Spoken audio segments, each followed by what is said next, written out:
Hello and welcome back to Ingot Plays Nomifactory. Today we have been to the end and we need to make some dislocators. As we saw at the end of the previous episode though, dislocators are extremely easy to make. A chorus flower, I went and collected maybe a dozen of them, 4 draconium dust, easy enough, there's plenty of draconium in the end, and 4 blaze powder. I've taught the system how to make dislocator pedestals and dislocators. So if we tell the system to make 10 dislocators, the only thing we're actually short on is some draconium dust. It could make the chorus flowers, but let's tell it to just make 4. There we go. So shift right click to bind your current XYZ coordinates as well as the direction you are facing and the dimension you're currently in.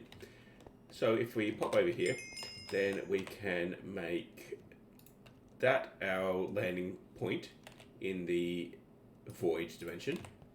And then if we grab one more, then we'll be able to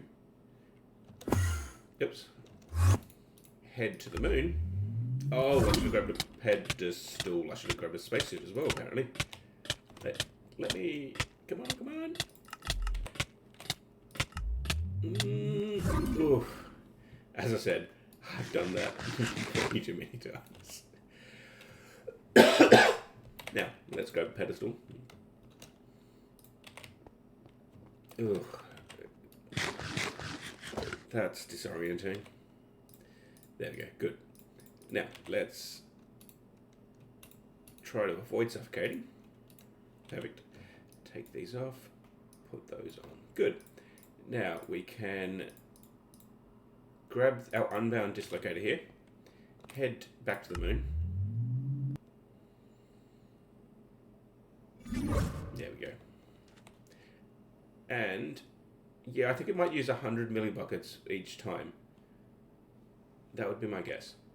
If we go here, we can put a dislocator with, actually, yeah. So this dislocator is going to be our moon dislocator. I don't think we can name it without an anvil. But if we put that one there, then that should allow us to travel back to the control room without having to use energy or the void. And then this one here, let's see, I do wonder whether we can name it. Perfect, and then, oh, it's obviously not going to go there. Dislocator pedestal. Can go here. Ah, good, and then it actually shows us the name above it. Perfect. And now we have bidirectional travel via dislocators between the moon and the control room. Perfect. Without requiring any infrastructure. But I'm sure we will head back there and forget to put our spacesuit on again next time. That said, at least we can very quickly get back just by using that dislocator. So it should be easier to get back before I die with that new setup. Anyway, that's job 2 done. Vacuum freezer is what looks like the next thing that, what does that say? Don't lose durability on use when placed in a pedestal. Now, I think, can I grab a dislocator and set it to here and then use it, yes, to bring me back here? And I think it did, yeah, it's got only 19 uses remaining, so they only give 20 uses, but that allows me to get back at any point without using the home command to our control room from anywhere. Perfect. Now, the next thing on the clipboard is, on the to-do list, is to make the vacuum freezer. Vacuum freezers are primarily used to cool down hot ingots. They are also capable of freezing air into a liquid and making superconductors. At minimum, you'll need an energy input hatch, an input bus, an output bus, and 22 frost-proof machine casing. I think I had taught the system, I did, to make frost-proof machine casing, which is just some aluminium plates, aluminium frames, very easy to make. So, taught the system how to make those. And then we're also going to need a energy input hatch. So let's see, energy input hatch. What do we got? MV, HV. Let's use an HV. And a input bus, I think it said. Input bus, output bus, yep. Let's just look up bus. MV, MV. Those will both be fine. Good. And 32 frostproof machine casings. And then we're also going to need a vacuum freezer itself. Now it says we need 32 of those. So how about we make some spares? Because I'm going to guess that the vacuum freezer itself also uses one to be made. And then if we look at this, ooh, we also need to tell the system to make us some more mainframes. Those will take a while, I think. Oh no, I've got 8 arrays available. So it doesn't actually need to make the refined components. While we're at it though, let's take a look. So we're running low on refined processor arrays. So how about I tell it to make another 20, and then we'll get another 50 of the processors going as well. Perfect. And so that way we hopefully shouldn't run out in future when we are going to need them. We need some gold cable, which there, easy. And we need some HV pumps, which should be simple, but they probably need no processors at all. So that should be pretty easy. It's making the frostproof casing, it's making those, it's making the various refines that we said, gold cables, and the pumps. Okay. I did notice that when I was trying to put in the order for the pumps, it said that there were no crafting CPUs available, which I'm guessing is because it was having to make the tools required for harvesting the trees here. Although I see that the trees are pretty full, so not 100% if that's the case. I don't think there's any automatic jobs to make anything else other than the farming station stuff. So I can't think of anything else that would have generated a job and filled up that space. But we're just going to have to, let's see, where are we? That's working away. Come on. There we go, good.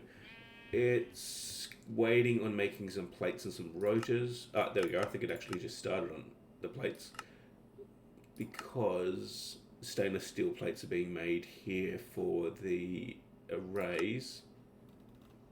I think is the only thing. Oh, yep, good. It's creating the steel plates. So I don't think that's in the same machine as stainless steel plates. I think that's in a different compressor. And so it was just waiting on a different job to have finished first. Perfect. Now that's looks like it should be finished. Come on, and done. Yeah, good. So then we should be able to make our vacuum freezer. The last thing we're waiting on is one more mainframe, which is waiting on fine electron wire and SMD resistors, which the arrays here are using up the wire mill, the wire mill to make those wires. And it's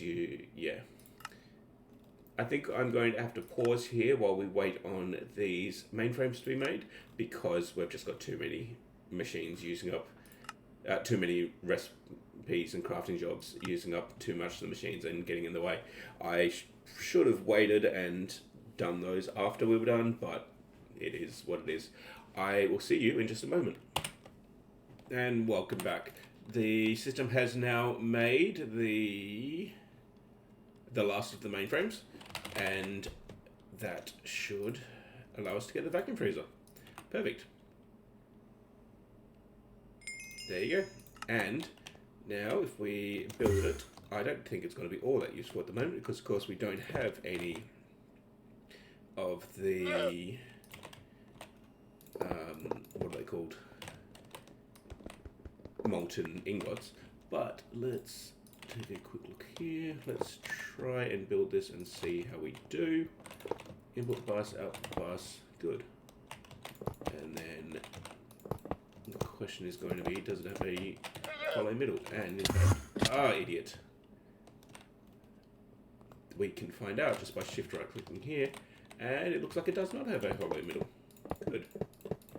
Although it is complaining about one of the blocks we've got down there, which would suggest that this is probably in the wrong spot. Let's put you there, and it wants that to go there. There you go. It is meant to have a hollow middle, just the controller was on the wrong level. Perfect, there we go, idle. Now it's going to need an energetic, vibrant alloy for HV tier, which is here, HV, good. And then if we attach that here, perfect. Then we've got a working vacuum freezer. Good, which currently is not useful because I don't think that can be used for, well, we could use it to freeze air into liquid, but if you want to deal with fluids as well, subtract two casings, use a fluid input and output. Besides the controller placement, as usual, the hatches buses can go anywhere, use the building guide and JI. Yep, okay, fine.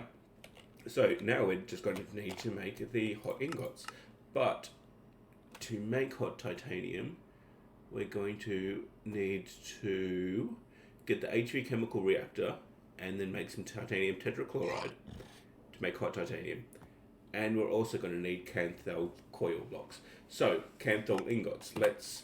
I had Kanthal all the way down here, but let's prioritize it now. So, Kanthal will be something we could actually use the vacuum freezer for. Let's take a look. So, Kanthal is an alloy of iron, aluminium, chrome. Alloy is cooked in an electric blast furnace and cooled in a vacuum freezer. Seems pretty easy. Oops, that's the vacuum freezer. There you go. Hot Kanthal is just Kanthal dust, and Kanthal dust is very easy. Iron dust, aluminium dust, and chrome dust.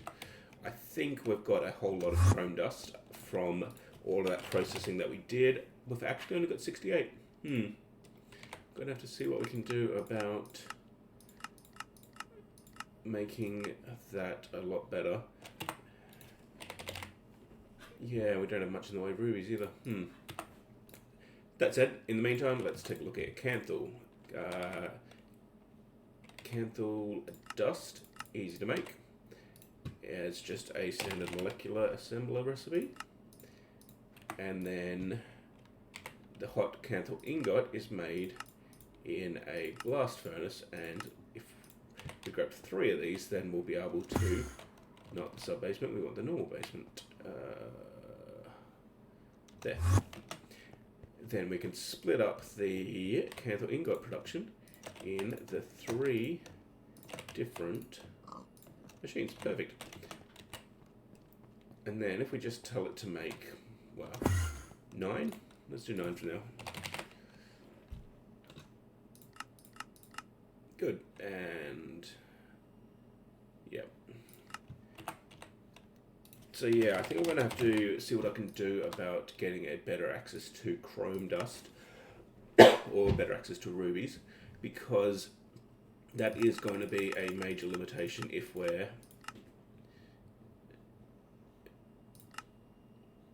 Kanthal nichrome. Well, you make those out of chrome. Stainless steel you make out of chrome. Yeah. I feel like there has to be a better option. Alternatively, ruby ore probably comes from one of the mining missions, but I don't see it. Because I feel like it can't just be buying more and more and more or going out and harvesting it from the overworld. There has to be some way to automatically make it. But in the meantime, we've got hot Kanthal ingots, which I believe if we touch those, they burn us if we put them in our inventory. Yep. So what we want to do is grab another interface and let's craft some of those.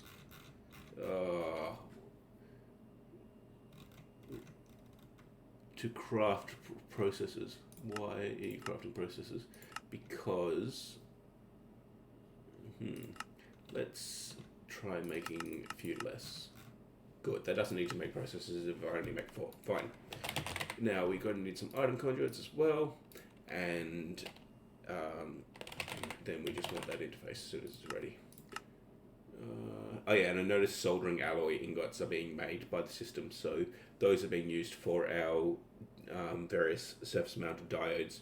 So that's what was generating a job before when the system was delayed. I don't think it should take all that long to make any of these things that it's waiting on at the moment. So the CPU wafers, I believe, do take a while, but I don't think any other, I don't think any other crafting job is using up that same machine. There you go, it's finished. And then the central processing units, which also take a while to process, 60 seconds. At 8 EU per tick, so it should go 30 seconds because it's in an MV machine. Or, well, MV machines do 128, so it might even go in 15 seconds. There you go, looks like it finished. And now we're just waiting for it to make the logic processes, and then the other crafts will just be standard crafting table in the molecular assemblers. The logic processes, though, are being done in the inscribers, which are a reasonably slow process. In future, I'll probably automate it so that we just always have a stack or so. Oh, sorry about that. A stack or so of all of the inscriber processes. But for now, let's quickly just put a interface here. That's our input bus, so we can import into there from here, and then we just need to say put all of the hot Kanthal ingots there. Good. I just heard the llama somehow got up on top of the multi-smelter. Cool, so we've got our hot Kanthal ingots, and then we just want to import those into here. Let's go on brown and extract on brown. Go. Perfect, so that should be putting those in there, and that's processing them into our Kanthal ingots in the vacuum freezer. And I will say it does seem to run very quickly. I'm quite impressed with that. Perfect. Kanthal ingots, good. And at that point, we can actually just tell our system that we want to make hot Kanthal ingots, and it will automatically create the hot Kanthal ingots, and then they'll get exported into the vacuum freezer and won't be sitting in the system as the hot version. And then we could even take it one final step further and import back from there into our system by inserting on black. Perfect. And then at that point, if we request hot ingots, it'll automatically convert them into the Kanthal ingots themselves. Perfect. Now, that's done. We've got Kanthal ingots. Good. We need Kanthal Coil Blocks, which increases the electric blast furnace's operating temperature to 2700 K, so it can process more advanced materials. There are some things that I was looking to make, but that required the higher temperature. I don't remember specifically what it was, but I kept trying to look at various things I could make and kept seeming to just run into that as a component. I've already forgotten. I'm guessing it was plates that this needs. Oh no, it needs Kanthal wire. Okay, let's go here. Let's try that again. There, good. So you in an assembler with pattern configured 8. Good. So coil block. That's our copper nickel, so that should be able to make the Kanthal coil blocks. Good. And then that's going to need Kanthal wire.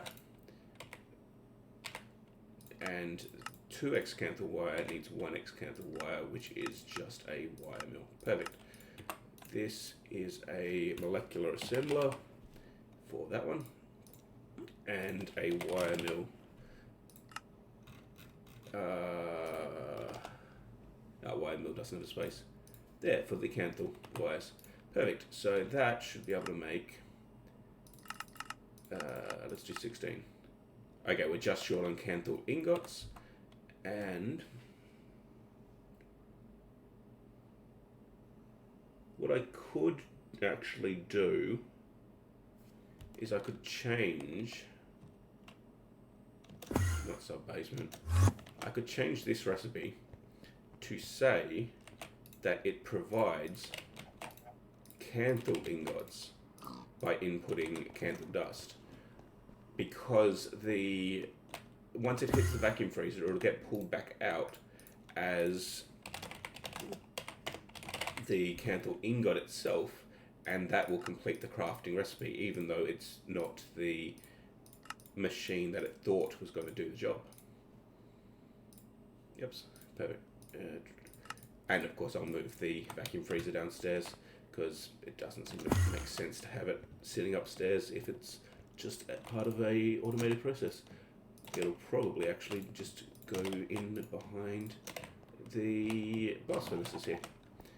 But at that point we can actually tell the system, I want you to make 16 of these, and it should craft the Kanthal ingots themselves from the Kanthal dust, and it's just going to have a shortage on chrome if I try to do anything more than the one round. But there we go, it's crafting the Kanthal ingots, which should be making their way into the vacuum freezer. I don't think Kanthal ingots should have been exported there. What in there? I probably had this set to extract on green at some point.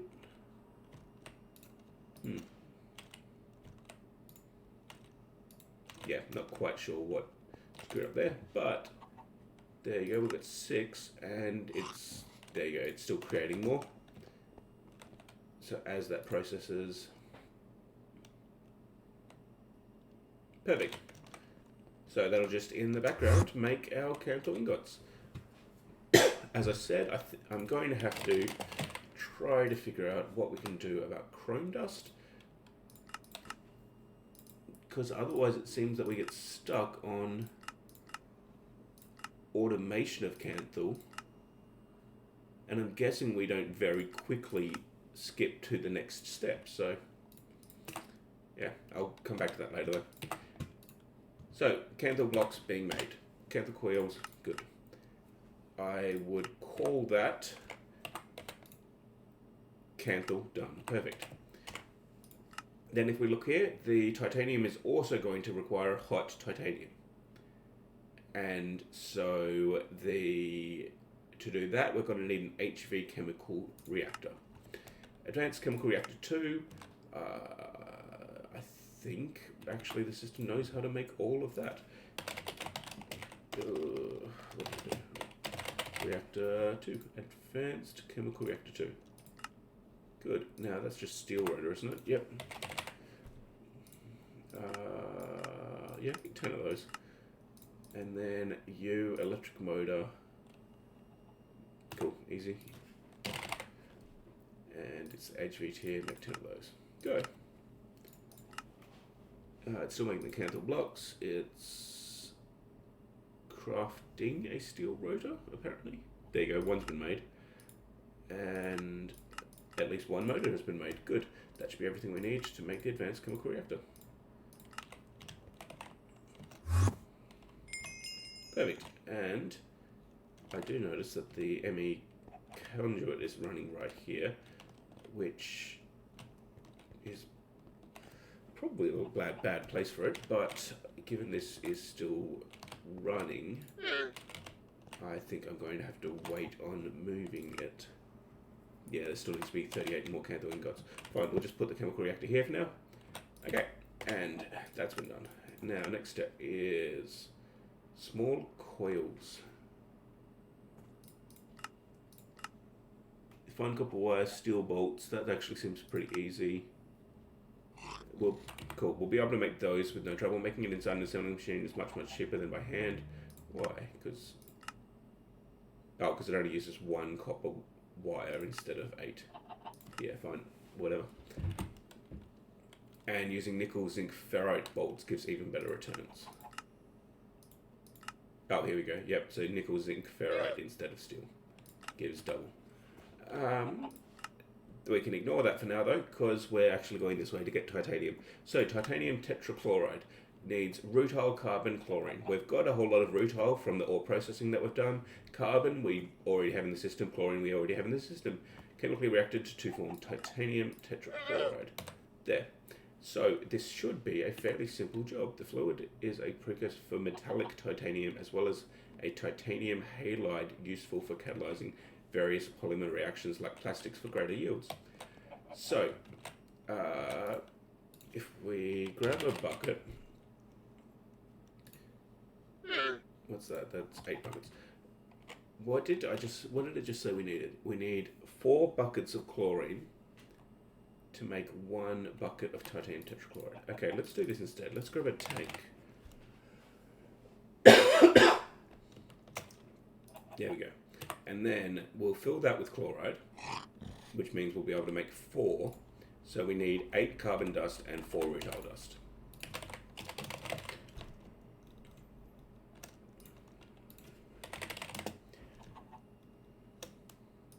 Good. And if we pop back upstairs, there's a fluid terminal right here that we can grab a whole bucket of chlorine. Let me just check this. Yeah, okay, good. But it said chloride, not chlorine. You can go there, and then those can both go in, and it slowly will make us the titanium tetrachloride, and also some carbon monoxide, which can be converted back into carbon dust. Or methanol, acetic acid, can be run in a gas turbine for power. Okay, for now though, I think we're just going to store it. Yeah, I think storing it is probably the best option.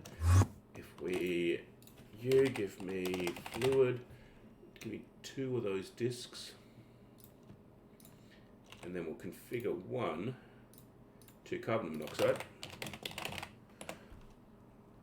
Perfect. And we'll configure the other to titanium tetrachloride. Perfect. And then if we put both of those down into our ME drives, then the system can import the fluid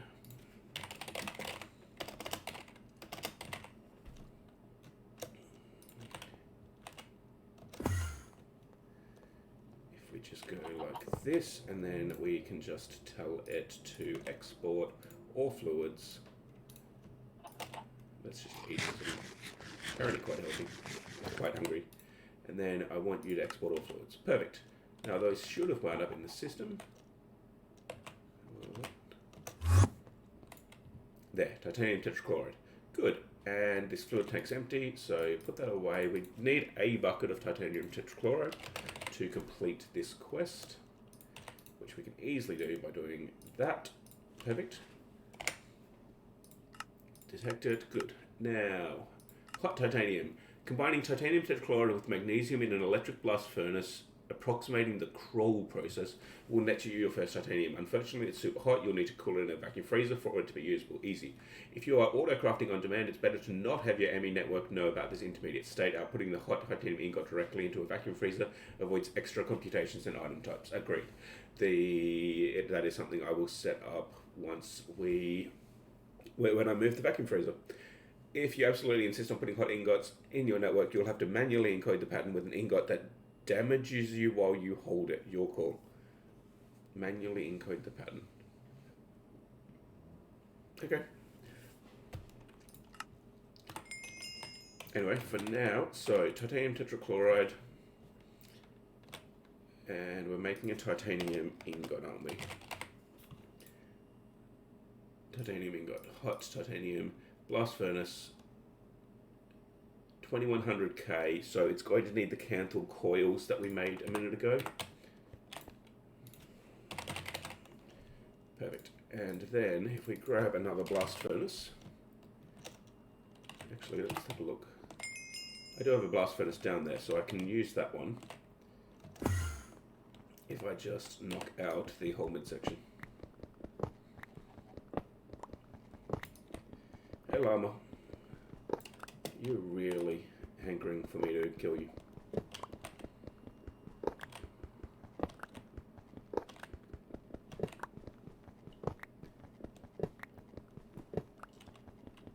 Good, that can go there.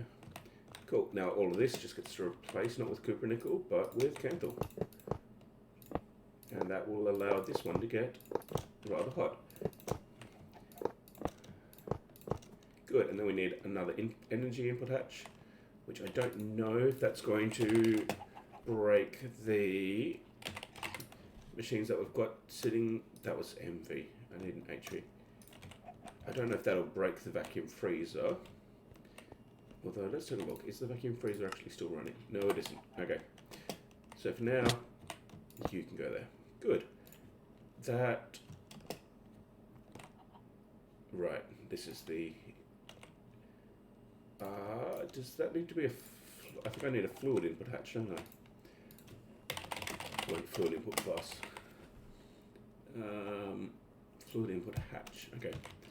Good. So, how about we put that here? Good, and then that can go there. Perfect. Titanium tetrachloride, which then combines with one bucket made with 2 magnesium dust, which I'm pretty sure we've got very large volumes of that. Good.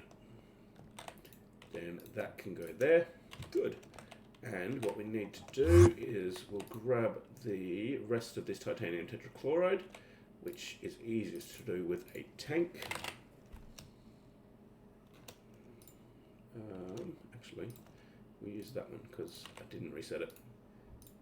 Good. There you go, titanium tetrachloride, and we can put that into this fluid input hatch. There you go. And once that's done, it'll continue making the titanium for us. Now, we're just going to configure this one to have the hot titanium ingot, and then we can just pull out our hot titanium ingot. What am I doing? I'm looking for item conduit. Good. And then that can just extract into there.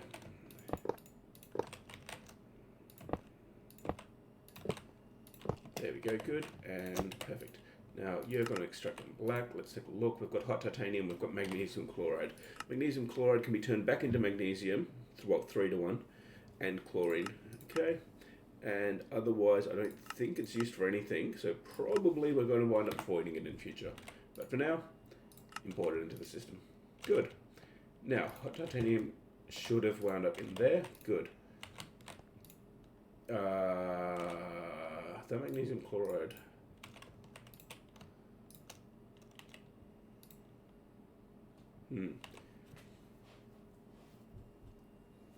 I think what it might be doing is it might be extracting from there, putting it into the interface, and then filling these slots and getting pulled out before it winds up in the AE system.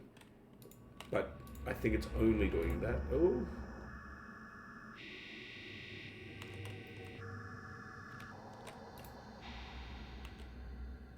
Yeah.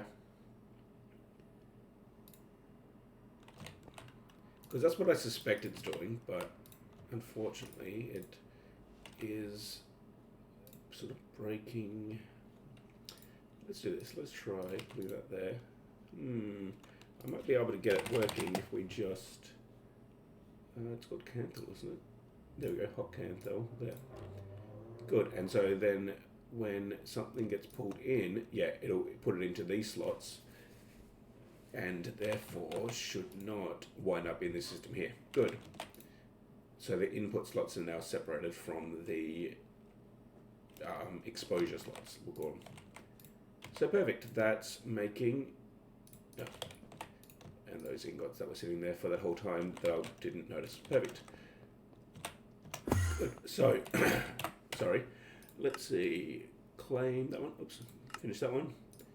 Claim. Good. And titanium, a perfect material for making chopsticks. Use the tier material for extreme voltage. Cool. So that gives us access to EV. And Kanthal Coil Blocks we've already done. And at that point, we do have access to primal mana. So we could, well, we would have to make mana dust, but I believe we can. And we could move into a bit of thermal foundation at this point. Or we could head on over to working on the microcircuits, which is, we may as well make the HV assembling machine before we do that. Cryogenic air distillation, and we've got all the oil rig and such over here. But if we take a look, we've made titanium. We've not done any of those. Okay, cool. So, yeah, we've made titanium in this episode. When, frankly, I didn't expect we would be anywhere close to it. So, good progress. Obviously not properly automated. It's a manual process, but I will get that automated, and it'll become much cleaner downstairs. One of the biggest limitations, I think, is going to actually be making these Kanthal Coil Blocks, because, as I say, we're very short on rubies and chrome dust. So let's see what I can figure out between episodes and see if we can make that process easier. But otherwise, stay happy and healthy, and I hope to see you in the next one.